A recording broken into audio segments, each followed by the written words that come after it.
মেয়ের সঙ্গে হারাম সম্পর্কে ছিলাম, কিছুদিন পর সে বিয়ে করে ফেলে, কিন্তু এখনও আমি তাকে ভুলতে পারি না। তার প্রতিও মায়া আরও বেড়েছে। সে নিজেও মাঝে মাঝে মেসেজ দিয়ে বলে আমাকে ভুলতে পারে না এবং খুব মিস করি। সৌদি আরবে থাকি, রাস্তায় পরিচ্ছন্নতার কাজ করি। এখানে যারা রাস্তায় কাজ করে তাদেরকে অনেকেই টাকা পয়সা দেয়, খাবার দেয়। এই টাকা ও খাবার কি আমার জন্য গ্রহণ করা জায়েজ হবে? থেকে 5 মাইল দূরে এক মাদ্রাসায় পড়ে, প্রতিদিন একাই যাতায়াত করে। আমি ব্যবসার কাজে ব্যস্ত থাকি আর নিয়ে যাওয়ার মতো অন্য কেউ নেই। এতটুকু দূরে কোনো মাহরাম ছাড়া মেয়েরা যাতায়াত করতে পারবে কিনা? উত্তর হলো, লিখেছেন আয়েশা ইসলাম, নামাজে মনোযোগ ধরে রাখার জন্য পরস্পর পরামর্শ কামনা করছি। বোন আয়েশা ইসলাম, নামাজে মনোযোগ ধরে রাখার জন্য অনেকগুলো উপায় আছে। তার মধ্যে একটা হলো নামাজের ডিউরেশন বা সময়সীমা বাড়িয়ে দেওয়া। আপনি যেই নামাজ পড়তে 2 মিনিট বা 3 মিনিট লাগছে আপনার, সেই নামাজ পড়তে আপনি ডাবল সময় 5 থেকে 6 মিনিট 7 মিনিট ব্যয় করুন। যে নামাজ পড়তে আপনার 10 মিনিট লাগছে, 4 রাকাত বিশিষ্ট নামাজ, সেটা পড়তে আপনি 15 মিনিট লাগানোর চেষ্টা করুন। ইনশাল্লাহ দেখবেন নামাজের প্রতি মনোযোগ বাড়ছে। রুকুতে আপনি সচরাচর যে পরিমাণ সময় দেন তার চেয়ে বেশি সময় দেওয়ার চেষ্টা করেন। রুকু থেকে উঠে যে পরিমাণ অপেক্ষা করেন তার চেয়ে বেশি অপেক্ষা করেন। এভাবে আপনার নামাজের সময়সীমাকে বাড়িয়ে দিলে ইনশাআল্লাহ বিদিল্লাহ আপনার নামাজের প্রতি মনোযোগ বাড়বে। দ্বিতীয়ত, নামাজে যে দোয়া, জিকির এবং আল্লাহর কাছে যে সমস্ত নিবেদনগুলো আমরা পেশ করে থাকি, সেগুলোর বাংলা অর্থ যদি আমরা বুঝি এবং সেদিকে খেয়াল করার চেষ্টা করতে পারি, ইনশাআল্লাহ নামাজের মনোযোগ ধরে রাখা সহজ হবে। এরপরে প্রশ্ন করেছেন এমডি জাফর আহমদ। আপনি লিখেছেন জাফর আহমদ, আপনার প্রশ্ন উত্তর হলো যে আপনি খাবার বা নগদ টাকা উপহার, হাদিয়া হিসাবে বা দান হিসাবে কেউ আপনাকে দিলে সেটি গ্রহণ করা আপনার জন্য জায়েজ আছে। যদি সে জাকাতের টাকা দেয়, যে টাকা দেয় সে যদি জাকাতের টাকা বলে দেয়, অথচ আপনি জাকাতের হকদার না, বরং আপনি আলহামদুলিল্লাহ যে টাকা আছে আপনার কাছে সে টাকা দিয়ে সংসার সুন্দরভাবে মাসে মাসে চলে এবং অতিরিক্ত বরং উদ্বৃত্ত টাকা আছে, অথবা টাকা না থাকলেও আপনার সচ্ছল, আপনি সোজা কথা সংসার চলে, তাহলে সেক্ষেত্রে আপনার জন্য জাকাত গ্রহণ করা জায়েজ হবে না, কারণ আপনি ফকির বা মিসকিনের কাতারে পড়েন না। সেক্ষেত্রে আপনাকে তিনি দিলে আপনি বিনয়ের সাথে ফিরিয়ে দিতে পারেন, অথবা যদি দিয়ে চলে যান, ফিরে দেওয়ার সুযোগ না পান, তাহলে সেক্ষেত্রে এটি গ্রহণ করার পর আপনি আপনার দেশে আত্মীয় স্বজন বা পরিচিত যে কোনো গরিব মানুষ যিনি জাকাতের হকদার তার কাছে সেই ফান্ডটা হস্তান্তর করে দেবেন। ইনশাআল্লাহ ওই ব্যক্তির তরফ থেকে সেটি জাকাত হিসাবে আদায় হয়ে যাবে। এরপরে প্রশ্ন হলো, আমার মেয়ে বাসা থেকে 5 মাইল দূরে আমার মেয়ে বাসায় 5 মাইল যেহেতু সফরের দূরত্ব নয়, অতএব শরীর দৃষ্টিকোণ থেকে এতটুকু দূরত্ব মেয়েরা একাকী যাতায়াত করতে পারবে এবং এখানে মাহরাম থাকা আবশ্যক নয়। সফরের দূরত্ব যদি হয়, ধরুন 75 কিলোমিটার দূরে যাবে মেয়ে, তাহলে সেক্ষেত্রে তার সাথে একজন মাহরাম অবশ্যই থাকতে হবে। ভাই, বাবা, মামা, চাচা, দাদা, নানা, যারা তাদের মাহরাম, এরকম কোনো একজন পুরুষ থাকতে হবে সাথে, এবং এটা তার বডিগার্ডের মতো, তার নিরাপত্তার প্রয়োজনে তার কোনো অনভিপ্রেত পরিস্থিতির মুখোমুখি যেন না হয়। মুসলিম নারী অনেক তার মর্যাদা অনেক বেশি আল্লাহর কাছে এবং ইসলামের দৃষ্টিতে, অতএব সেজন্য একজন মাহরাম সাথে থাকার নির্দেশ ইসলাম করেছে। কিন্তু 5 মাইল দূরত্ব এটা যেহেতু কোনো সফরের দূরত্ব নয়, অতএব এখানে একাকী যাতায়াত করতে পারে, মৌলিকভাবে এটি জায়েজ আছে। তবে নিরাপত্তার ঝুঁকি, আজকাল যে ফিতনা সংকুল সময়, এই সময়টাতে ব্যবসা বাণিজ্য বা অন্য ব্যস্ততার অজুহাতে মেয়েকে প্রতিদিন এরকম 5 কিলোমিটারের মতো দূরত্ব একাকী আসা যাওয়া করতে দেওয়ার চাইতে তার সাথে একজন গার্ডিয়ান, একজন অভিভাবক বা কেউ না কেউ সাথে থাকা, এটা উচিত এবং তার নিরাপত্তার জন্য অধিকতর কল্যাণকর। এরপরে মেহরিমা ওমাইরা, আপনি লিখেছেন আইডি থেকে, আমার বাবা নেশা করেন, খারাপ কাজে লিপ্ত থাকেন, এসব কারণে তার সাথে ইচ্ছায় বা অনিচ্ছায় খারাপ আচরণ করতে হয়। তার কোনো খারাপ কাজের জন্য যদি আমার খারাপ আচরণ করতে হয়, তাহলেও কি আমার গুনাহ হবে? বোন মেহরিমা, আপনার প্রশ্ন উত্তর হলো যে বাবা যদি খারাপ কাজও করেন, আপনি সন্তান হিসেবে তার সাথে খারাপ আচরণ করতে পারেন না। আপনার ইচ্ছার বাইরে যদি এরকম হয়ে যায়, তাহলে সেক্ষেত্রে আপনি তওবা করবেন এবং পরবর্তীর জন্য সাবধান হবেন যে সন্তান হিসেবে আপনি বাবার সাথে খারাপ আচরণ করতে পারেন না। তবে আপনি এই সমস্ত খারাপ আচরণ ছাড়া তাকে যদি এই সমস্ত কাজ থেকে বিরত রাখতে পারেন, সেটা নিজে বুঝিয়ে হোক, অন্য কারোর মাধ্যমে হোক, সেটা ডেফিনেটলি আপনার করা উচিত। কিন্তু আচরণ খারাপ করবার সুযোগ নেই, কারণ তিনি দিন শেষে আপনার বাবা এবং তার দায় তিনি আল্লাহর কাছে দায়ী থাকবেন তার অপরাধের জন্য এবং জবাবদিহি করবেন, কিন্তু আপনি চেষ্টাটা করবেন, জাস্ট এটুকু। এরপরে ইনোসেন্ট নীরব, আপনি আইডি থেকে লিখেছেন, আমি হস্তমৈথুন ছাড়তে পারছি না, টাচ ফোন ছেড়ে বাটন ফোন চালাচ্ছি, তবুও ছাড়তে পারছি না। মনে নারীদের ছবি ভেসে উঠে, আমাকে পরামর্শ উপদেশ দিন।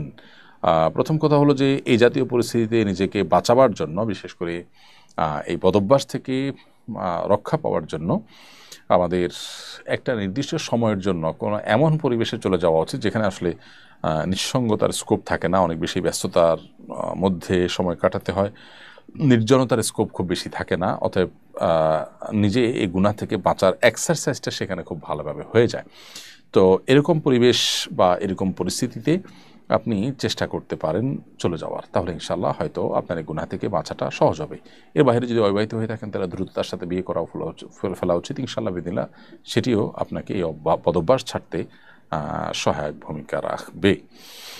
প্রিয় দর্শক, দেখতে দেখতে অনুষ্ঠান আমরা ঠিক মাঝামাঝি পর্যায়ে এসে পৌঁছেছি। সময় হয়েছে ছোট্ট একটি বিরতিতে যাওয়া। বিরতির পর আবারও ফিরে আসবো ইনশাআল্লাহ। আমাদের সঙ্গে লিখেছেন হাসান বিশ্বাস, আপনি লিখেছেন মেডিকেল রিপ্রেজেন্টেটিভ পদের কাজ হলো ডক্টরকে প্রোডাক্ট সম্পর্কে অবগত করা, ফার্মেসি থেকে অর্ডার সংগ্রহ করা, এর পাশাপাশি কোম্পানি থেকে ডক্টরদের কাছে গিফট পৌঁছে দেওয়া।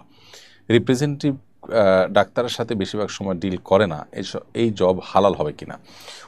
উত্তর হলো মৌলিকভাবে তো এই রিপ্রেজেন্টেটিভ হওয়া কোনো হারাম কাজ নয়, কিন্তু ওষুধ কোম্পানি থেকে ডাক্তারদের জন্য তথাকথিত গিফট হিসাবে যে উৎকোচ দেওয়া হয়, গিফট নামে যে উৎকোচ দেওয়া হয়, সেটি কিন্তু দেওয়া জায়েজ নয়। অতএব আপনি সেটি আদান প্রদানের কাজে যেন আপনাকে লিপ্ত হতে না হয়, সেই বিষয়টিকে আপনি অ্যাভয়েড করার চেষ্টা করে যদি এই জব করতে পারেন, মৌলিকভাবে এটা কোনো নাজায়েজ জব নয়। কিন্তু যদি উৎকোচ দেয়া নেওয়ার কাজটা আপনাকে করতে হয় তাহলে সেই কাজটি অবশ্যই নাজায়েজ হবে, এবং যার কারণে এই জবটি আপনার জন্য নাজায়েজ হতে পারে। কিন্তু ওইটিকে, অর্থাৎ সেই গুনাহের বিষয়টিকে এড়িয়ে যদি আপনি মৌলিকভাবে এখানে জব করতে পারেন, সেটা অবশ্যই জায়েজ আছে। এরপরে প্রশ্ন হলো আইয়ামে বীজের রোজার ফজিলত জানতে চাই। আইয়ামে বীজ বলা হয় চাঁদের 13, 14 এবং 15 তারিখের এই দিনগুলোতে প্রত্যেক মাসের এই দিনগুলোতে রোজা রাখা সুন্নাত। নবী করিম সাল্লাল্লাহু আলাইহি ওয়াসাল্লাম বেশ গুরুত্বের সাথে এই দিনগুলো রোজা রাখতেন, এবং সাহাবায়ে কেরামকে, আবু হুরায়রা রাদিয়াল্লাহু তাআলা আনহুকে, আবু যর গিফারি রাদিয়াল্লাহু তাআলা আনহুকে, বিভিন্ন সাহাবীকে তিনি ওসিয়ত করেছেন রীতিমতো এই দিনগুলোতে রোজা রাখার ব্যাপারে। সহিহ বুখারীতে একটা হাদিস রয়েছে, আব্দুল্লাহ ইবনে আমর ইবনে আস রাদিয়াল্লাহু তাআলা আনহু থেকে বর্ণিত হয়েছে, নবী সাল্লাল্লাহু আলাইহি ওয়াসাল্লাম ইরশাদ করেছেন যে প্রত্যেক মাসে 3টা রোজা তোমার প্রত্যেক এর কারণে তুমি যে সওয়াব পাবে, এর কারণে আল্লাহ তাআলা তোমাকে প্রত্যেক সওয়াবকে 10 গুণ বাড়িয়ে দিবেন, এবং এই দিনগুলো রোজা রাখা আর সারা বছর রোজা রাখা সমান। অর্থাৎ প্রতি মাসে 3 দিন করে রোজা রাখলে ইনশাআল্লাহ বিইذনিল্লাহ সারা মাস রোজা রাখার সওয়াব হবে। এভাবে 3 দিন করে নিয়মিত রাখলে সারা বছর রোজা রাখার সওয়াব পাওয়া যাবে। তিরমিজিতে আবু যর গিফারি রাদিয়াল্লাহু তাআলা বর্ণিত হাদিসে আমরা জানি নবী সাল্লাল্লাহু আলাইহি ওয়াসাল্লাম ইরশাদ করেছেন, ইয়া আবু যর ইযা সুমতা মিনাশ শাহরি সালাসা আইয়াম ফাসুম সালাসা আশারা ওয়া 14 ওয়া 15। আবু যর গিফারিকে নবী সাল্লাল্লাহু আলাইহি ওয়াসাল্লাম বলেছেন তুমি 3 দিন যখন মাসে রোজা রাখতে যাবে তখন 13, 14, 15 রাখবে, এবং তিনি ওসিয়ত করেছেন। এজন্য এই দিনগুলোতে রোজা রাখা জরুরি। এছাড়া রুকিয়া বিশেষজ্ঞগণ তারা বলেন যে সেহের, ব্ল্যাক ম্যাজিক আজকাল ঘরে ঘরে মানুষ এটা দ্বারা আক্রান্ত, এটা থেকে আত্মরক্ষার জন্য আইয়ামে বীজ রোজার বিশেষ উপকারিতা রয়েছে, এর বিশেষ সুফল আছে। এই জন্য চাঁদের 13, 14, 15 এই দিনগুলোতে আমাদের রোজা রাখতে সচেষ্ট হওয়া উচিত। স্বাস্থ্যের জন্য এটা ভালো মাঝে মধ্যে রোজা রাখাটা, অতএব সেই দিক থেকে আইয়ামে বীজ রোজা রাখার অভ্যাস আমাদের করতে হবে। সাবিদ ইবনে ইসলাম, আপনি লিখেছেন যদি কেউ একাধিক মানুষের নামে মিথ্যা অপবাদ দেয় কিন্তু পরে সবার নাম মনে না থাকে বা খুঁজে পাওয়া না যায়, তাহলে কিভাবে সে দায়মুক্ত হবে? প্লিজ উত্তর দিবেন।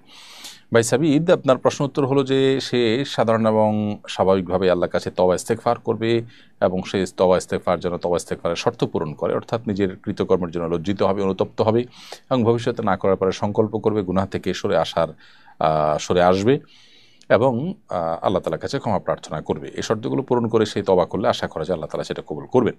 এবং যাদের কাছে তিনি মিথ্যা অপবাদ দিয়েছেন, যাদের ব্যাপারে মিথ্যা অপবাদ দিয়েছেন, তাদেরকে জানানো সম্ভব হলে জানাবে। যদি কোনোভাবে সম্ভব না হয় বা যাদের ব্যাপারে খবর নেওয়া বা তাদের সন্ধান পাওয়া না যাবে, তাদের তরফ থেকে আল্লাহ তাআলার কাছে ইস্তেগফার করবে যে আল্লাহ আপনি তাদেরকে মাফ করে দিন, বা আল্লাহ তাআলার তরফ থেকে সাদাকা করবে, অর্থাৎ নিজের সাধ্যের যেটুকু আছে সেটুকু তিনি করবেন। আশা করা যায় আল্লাহ তাআলা তাকে মাফ করবেন, কারণ আল্লাহ তাআলা সাধ্যের বাইরে মানুষকে কোনো কিছু চাপিয়ে দেন না। তবে বান্দার হক সংশ্লিষ্ট বিষয়গুলো খুবই জটিল। এই জন্য নবী সাল্লাল্লাহু আলাইহি ওয়াসাল্লাম বলেছেন যে কিয়ামত আসার আগেই কারো যদি কোনো হক থাকে সেটা আদায় করে ফেলার জন্য, কোনো কারণে কারোর ব্যাপারে এরকম কোনো অন্যায় হয়ে থাকলে বিলম্ব না করে দ্রুততার সাথে সেটি মিটমাট করে নেওয়া উচিত। এরপরে প্রশ্ন হলো, আমার হরমোনজনিত সমস্যা থাকার কারণে আমাকে এক্সারসাইজ করতে হয়, কিন্তু ওজন কম থাকায় সব ব্যায়াম করা যায় না, তাই ডাক্তার ইয়োগা করতে বলেছেন। যদি আমি শুধু শারীরিক ব্যায়াম হিসেবে কোনো ধর্মীয় ধ্যান বা বিশ্বাস ছাড়া বাসার পর্দার মধ্যে ইয়োগা করি, তাহলে এটা জায়েজ হবে কিনা? এর উত্তর হলো যে ইয়োগা হিন্দু এবং বৌদ্ধ ধর্মের অনেক ভ্রান্ত এবং কুফরি বিশ্বাস সম্বলিত একটি এক্সারসাইজ বা একটি ক্রিয়া, যে ক্রিয়াকলাপের মধ্য দিয়ে ইচ্ছা হোক অনিচ্ছা হোক এই ধর্মগুলোর রিচুয়াল প্রবেশ করে বা রিচুয়ালের সাথে সম্পৃক্ত হয়ে আমাদের ইমানের দৃষ্টিকোণ দিক থেকে আমরা ক্ষতিগ্রস্ত হওয়ার সম্ভাবনা থাকে। ধর্মীয় বিশ্বাস বাদ দিয়ে শুধু ইয়োগার যে এক্সারসাইজের আইটেমটা, বডির জাস্ট বডির এক্সারসাইজ, সে অংশটা যদি আপনি শুধুমাত্র করেন তাহলে সেটি আপনি করতে পারেন। কিন্তু এর বাহিরে সেখানে যে আপনার মানে বিশ্বাসের যে জায়গাগুলো, এটা করলে ওইটা হয়, ওইটা করলে এটা হয়, এবং বিশেষ করে যে প্রসেসটা হুবহু তারা বলে থাকে, সেটার সাথে আসলে হিন্দু ধর্মের এবং শিরকের একটা যোগসূত্র আছে এবং ধর্মীয় বিশ্বাস এবং রিচুয়ালের সম্পর্ক আছে। সেই জায়গা থেকে এটা জায়েজ নয়।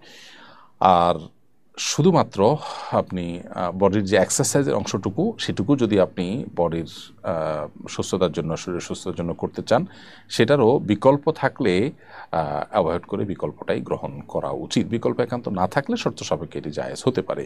প্রথমত কোনো মন্ত্র ইত্যাদি না পড়া, তারপরে যে সমস্ত বিশ্বাসগত ইস্যু আছে সেগুলো থেকে দূরে আসা, শুধুই শারীরিক বা ফিজিক্যাল এক্সারসাইজের আপনার জায়গায় থাকা, যোগার জন্য বিশেষ পোশাক পরার নির্দেশনা থাকলে সেটা না করা, সূর্য ওঠার সময় সূর্যের দিকে ফিরে করার যে বিষয়গুলো আছে সেগুলো অবশ্যই অ্যাভয়েড করা, কারণ এগুলোর সাথে পুজো এবং শিরকের সম্পর্ক আছে, শয়তানের সাথে কানেক্টেড হওয়ার একটা ব্যাপার আছে। ইয়োগার আরও যে সমস্ত করণীয় কাজগুলো আছে, যেগুলো আসলে সরাসরি আপনার ব্যায়ামের সাথে সম্পৃক্ত নয়, সেগুলো না করা, এমন কোনো কাজ যেগুলো সাধারণত হিন্দু এবং বৌদ্ধরা করে না, সেরকম কাজগুলো শুধুমাত্র করা যেতে পারে। তারপরও এটার বিকল্প থাকলে সেটা করা উচিত, কারণ এখানে সূক্ষ্মভাবে মানুষ শয়তানের সহযোগিতার নেওয়া বা শিরকের বা মুশরিকদের রিচুয়ালের সাথে জড়িত হওয়ার একটা বিষয় চলে আসে। তো ইমানদার নিজের ইমানকে সেভ করার জন্য সবসময় সেফ সাইডে থাকবে, সেই জায়গা থেকে বিকল্প গ্রহণ